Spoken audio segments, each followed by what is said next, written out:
Hello friends, मेरा नाम है मनन। स्वागत है आपको एक न्यू वीडियो में। आज मैं कुछ माइथोलॉजिकल फैक्ट्स बताने वाला हूँ गाइस, जिसमें मैं आपको बताने वाला हूँ 10 अवतार, यानी कि विष्णु भगवान के 10 ऐसे मेन अवतार जो कि उन्होंने लिए थे। कुछ लोग ऐसा मानते हैं कि भगवान विष्णु जी के 24 अवतार यानी कि 24 इनकारनेशंस होते हैं। बाकी कुछ लोग कहते हैं कि इनके बस 10 अवतार यानी कि 10 अवतार ही होते हैं। तो उस पर एक बेस्ड 24 अवतार पे बेस्ड एक मंदिर है देपालपुर मध्य प्रदेश में, जो कि मैं जब भी जाऊंगा उसका व्लॉग आपको बताऊंगा ताकि आपको उसके बारे में डिटेल से पता लग सके। गाइस, आज मैं विष्णु भगवान के सबसे पहले अवतार जो कि सतयुग में बॉर्न हुए थे, उनका नाम है मत्स्य अवतार।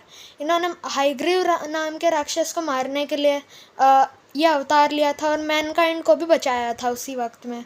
तो गाइस, मैंने एआई से बहुत रिक्वेस्ट करी थी कि एक वीडियो डालो, एक मूवी डालो मेरे लिए प्लीज़, कि है ना मैं इसको एक डिटेल वे में आपको बता सकूं। उसमें मैं काम कर रहा था और कुछ वीडियो नहीं डाल रहा था मैं 1 वीक से, तो आज मैं लेके आ गया हूँ वही वीडियो। गाइस, देरी किस बात की, और अगर आपको कोई भी क्वेरीज वगैरह हो तो आप मुझे बता सकते हैं।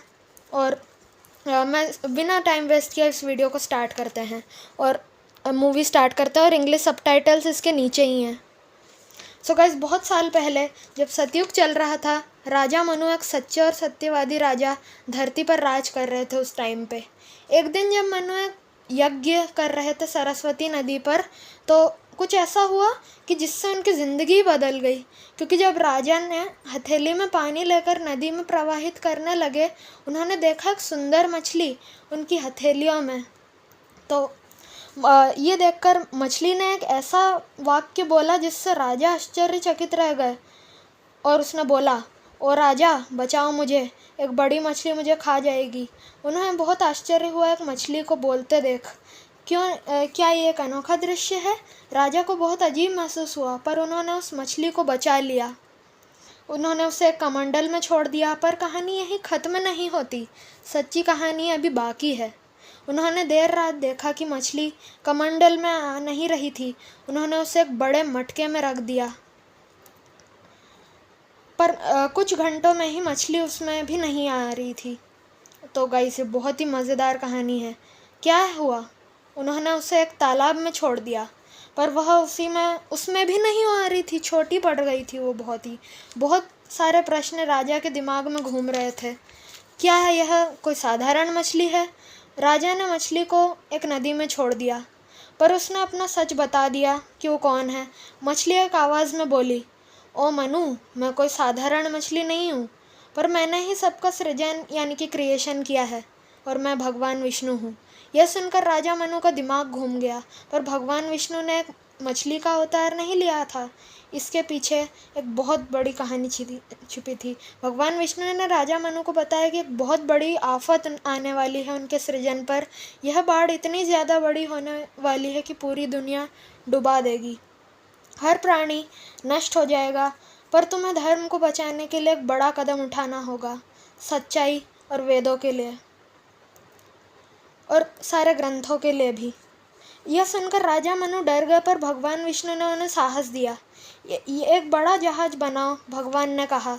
उस जहाज में सारे प्राणियों को लाओ, सारी जड़ी बूटियाँ और फसल और सप्त ऋषियों का जो झुंड होता है उसे भी लाओ। जब बाढ़ आएगी तो तुम्हें कुछ जहाज को बचाऊंगा मैं, पर तुम भूलना मत कि उस समय बहुत संघर्ष करना पड़ेगा तुम्हें। राजा मनु समझ गए कि यह कोई आम पल नहीं होने वाला है। उन्होंने हर चीज़ मानी और सारे काम शुरू किए, पर उसी समय एक बहुत बुरा समय उनका इंतज़ार कर रहा था। राक्षस हायग्रीव, वेदों और शास्त्रों का दुश्मन, एक चाल सोच रहा था और वेदों और पुराणों को तबाह करना चाह रहा था। वो जानता था कि अगर वेद ख़त्म हो गए तो धर्म का कोई भी संदेश नहीं रहेगा। उसने साधु संतों पर आक्रमण कर उन्हें वेदों को चुराने की कोशिश भी करी। चारों तरफ अंधकार छा गया, लेकिन हायग्रीव को यह नहीं पता था कि विष्णु जी ने उसे पहले से हराने की एक योजना बना रखी थी। अंधेरे ने आसमान को ढक दिया, बिजलियाँ दहाड़ने लगी और वहीं बाढ़ पूरी दुनिया में फैलने लगी। नदी, पहाड़, जंगल सब डूब गए, सब जाने लगी। राजा मनु ने सप्तऋषि और सारे प्राणियों को जहाज में बिठा रखा था। जैसे ही बाढ़ शुरू हुई, मनु ने विष्णु जी को याद किया और एक अनोखी रोशनी समुद्र में निकली। एक बड़ी सी मछली तालाब में निकली। मछली इतनी बड़ी थी कि उसके सिर को ही आसमान ने छू लिया और वो गहराई में पहुंच गई। यह था भगवान विष्णु का मत्स्य अवतार। उसने अच्छे से जहाज में अपने कंधे को बांध लिया, पर बाढ़ वाली वो यात्रा उतनी आसान नहीं थी। बीच में ही हायग्रीव राक्षस ने मनु के जहाज पर आक्रमण कर दिया। वो वेदों को चुराना चाहता था और सब तरफ अंधकार छाना चाहता था। पर उसी समय विष्णु जी ने अपना अनोखी ताकत दिखाई। मत्स्य अवतार ने हायग्रीव को पटक दिया और मारकर उसे खत्म कर दिया। और हायग्रीव की मौत के बाद आगे क्या हुआ जानकर आप हैरान हो जाएंगे। विष्णु जी ने वेदों को सुरक्षित बचा लिया और सप्तऋषियों को दे दिया। बात खत्म हुई और मनु ने एक नई दुनिया बसाई और मनु को कहा, तुम्हें सब मेरे सृजन को बचाना है और धर्म और सच्चाई पे रहना है। मनु ने अपना बहुत अच्छा काम किया और अपने राज्य को और आगे तक फैलाया। और गाइस, ये मत्स्य अवतार एक कोई साधारण कथा नहीं है। ये एक सिंबल और एक चिन्ह है धर्म को बचाने का। जब जब भी बुराई बढ़ी है, भगवान विष्णु ने एक अवतार लिया है जो कि सबको बचाता है। आगे मैं ऐसा ही बहुत सारे वीडियोस लाऊंगा विष्णु जी के इनकारनेशंस पे, और आप उसको देख के बहुत मज़े से चौंक जाएंगे। और